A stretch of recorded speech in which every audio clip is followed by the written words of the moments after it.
ভিডিওটা হচ্ছে ধাঁধা নিয়ে। ওকে। ধাঁধাটা অবশ্যই আমরা ধাঁধাতে খুবই খারাপ। অবশ্যই আমিও খারাপ ছিলাম। আমি জেনে আসছি সেজন্য আপনাদের সাথে এটা শেয়ার করতে পারছি আজকে। ঠিক আছে। তো আমরা কি রেডি আছি এই খেলার জন্য? ওকে, রেডি। ওকে। তো ধাঁধাটা হচ্ছে ১০০ টাকার ভিতর থেকে ৯৯ টাকা নিয়ে গেলাম। তাহলে কত থাকে আরকি? ১০০ টাকার ভিতরে ৯৯ টাকা নিয়ে গেল। তাহলে কত থাকে? ১৯৯ ১০০ টাকার মধ্যে ৯৯ টাকা নিয়ে গেল। তাহলে কত থাকে? ১০০ টাকার মধ্যে যদি ৯৯ টাকা নিয়ে যায়, এটা কি মাইনাস হচ্ছে? হ্যাঁ, বাকি ১০০ থাকে টাকার তো 1 টাকা। 1 টাকা থাকে। ১ টাকা না, একটু ভাবতে হবে সহজ ভাবে, একদম বাচ্চাদের ও, মতো। বাচ্চাদের মতো। হ্যাঁ।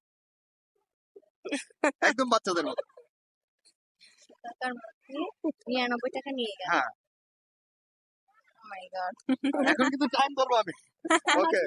টাইম হচ্ছে এখন 10 সেকেন্ড দেব, আপনারা কুল ভাবে ভাববেন। একদম ইজি একটা প্রশ্ন।